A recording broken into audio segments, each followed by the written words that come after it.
सृष्टि उत्पत्ति के लिए शक्ति उत्पन्न करना आवश्यक था, इसलिए ओकार आदिनाथ जी ने अपने ही काया के अंदर की सूक्ष्मरूपी पराशक्ति को अपने ही अंग के बाहर स्थूल रूप में प्रकट किया, जो अष्टभुजा शक्ति के रूप में प्रकट हुई। दक्ष की तपस्या से अति प्रसन्न होकर इस शक्ति ने सती नाम से सगुण सुंदर रूप में दक्ष के यहाँ जन्म लिया। सती ने तपस्या कर शिव को प्रसन्न करके उनसे विवाह किया। दक्ष यज्ञ में पति की निंदा सुनकर सती ने योगाग्नि में आत्मदाह किया और योगमाया नाम से प्रचलित हुई। हिमालय वंश में पार्वती रूप में जन्म लेने पर उन्हें धरित्री रूप कहा जाने लगा। शिव प्राप्ति के लिए ओम नमः शिवाय मंत्र तप से शिव को प्रसन्न कर विवाहोपरांत कैलाश लोक शिव धाम में निवास किया। एक समय नारद मुनि ने कैलाश लोक में शिवजी के गले में मुंडमाल को देख भाव विभोर होकर स्तुति गान किया। उनके जाने के पश्चात इस स्तुति का रहस्य पार्वती ने शिवजी से एकांत स्थान में पूछा। इस अमृतत्व के गुप्त ज्ञान के सोपान हेतु शिव पार्वती के संग एकांत क्षीर सागर किनारे श्रृंग पर्वत टोंडी पर पहुंचे, जहां उन्होंने योग ज्ञान अर्थात अमर ज्ञान मृत्युंजय रूप में पार्वती को दिया। परिणाम स्वरूप पार्वती जी को वैराग्य उत्पन्न हुआ। शिवजी ने उन्हें दीक्षित किया। यह महायोग ज्ञान पार्वती ने प्रथमतः शिष्य रूप में लिया, अतः ज्ञानोदय होने के कारण शिव ने कहा है पार्वती, नाथ, जनेऊ, झोली, खप्पर, मुद्रा धारण कर मृत्युलोक में नाथ संप्रदाय में तुम्हारा अवतार उदयनाथ नाम रूप में पूजनीय होगा। एक बार गुरु गोरक्षनाथ जी घनघोर जंगल में एक बिल्वपत्र वृक्ष के नीचे बैठकर गगन विहार सिद्धि प्राप्ति हेतु तपस्या कर रहे थे। उसी क्षेत्र में उदयनाथ जी भी तपस्या कर रही थीं। गुरु गोरक्षनाथ जी की तपस्या देखकर उनकी परीक्षा लेने हेतु सुंदर मोहिनी रूप धारण कर निर्वस्त्र अवस्था में लेट गई। समाधि जागृत होने के पश्चात गोरक्षनाथ जी ने दृष्टिपात होने पर उनका शरीर बिल्वपत्रों ढक दिया।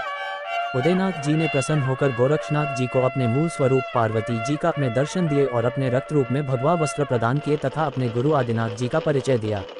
उदयनाथ जी सूक्ष्म रूपी पराशक्ति इस चराचर सृष्टि में विद्यमान हैं। स्थूल रूप में कैलाश मानसरोवर पर निवास करती हैं। त्रयंबक महाकुंभ पर्व पर नवनाथ 84 सिद्ध अनंत कोट नाथ सिद्ध एकत्रित हुए थे। तब उदयनाथ पार्वती जी ने नाथ सिद्धों को दया, क्षमा, शांति, कृपा, आशीर्वाद आदि पर उपदेश देकर योग शक्ति से चरणों में पाताल, पेट गर्भ में मृत्युलोक, वक्षस्थल में स्वर्ग का तथा शीश में अखंड ब्रह्मांड का दर्शन करवाया था।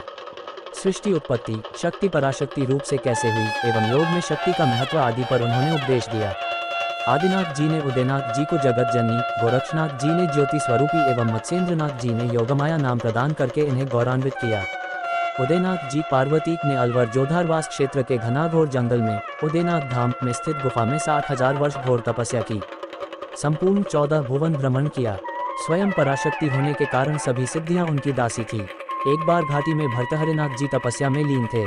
उस समय उदयनाथ जी भी उनको भेंट देने के लिए वहां आई थी। गंगा माता ने भी उनके दर्शन किए थे। भर्तहरिनाथ जी को दर्शन देकर हरिद्वार जाने का आदेश दिया, जहां उत्तरार्ध काल में हरिद्वार स्थित गुफा में वे तपस्यारत रहे। उदयनाथ जी ने समय समय पर नाथ सिद्धों को उपदेश एवं मार्गदर्शन किया। दादा मत्स्येंद्रनाथ जी के सप्तशृंग पर्वत पर शक्ति साधना तपस्या करने के समय वहां उदयनाथ जी ने दर्शन देकर उन्हें वज्रेश्वरी सप्तकुंड मुंबई के पास जाने को कहा और एक वनस्पति देकर कहा, जिस कुंड में यह वनस्पति मुरझा जाएगी उसी कुंड में तुम्हें मृत संजीवनी का लाभ होगा। नाथ सिद्ध योग में जब कुंडलिनी शक्ति जागृत होती है, उदयनाथ जी के दिव्य दर्शन प्राप्त होते हैं। स्वादिष्ठान चक्र में सावित्री रूप में, सुषुम्ना में गंगा रूप में, अनहद चक्र में उमा रूप में, मणिपुर चक्र में लक्ष्मी रूप में, विशुद्धि चक्र में अविधा शक्ति रूप में, प्राण चक्र में पराशक्ति रूप में, चिबुक चक्र में सरस्वती रूप में, कर्णमूल में श्रुति शक्ति रूप में तथा भ्रूमध्य में ज्ञान शक्ति रूप में, ब्रह्मरंध्र में अनुपम शक्ति रूप में, अकंठ पीठ में अक्लेश्वरी रूप में, अंत में असंख्य चक्र में असंख्या शक्ति रूप में दर्शन देकर संपूर्ण रिद्धि सिद्धियां ब्रजकाया ब्रह्मांड ब्रह्मंड महाज्ञान योगी को प्रदान करती है। योग साधना में कार्य शक्ति से पराशक्ति का अनुभव होता है। नाथ सिद्धों के सभी शक्ति साधना की यह इष्ट शक्ति आदिशक्ति पराशक्ति रूप में कार्य करती है। मंत्र तंत्र साधना, कुलकुल या कौल साधना, कापालिक साधना, वज्रायिनी साधना, घोर अघोर साधना, अतएवं योग कुंडलिनी साधना में उदयनाथ जी की कृपा प्रसन्नता के बिना साधना सिद्ध नहीं होती।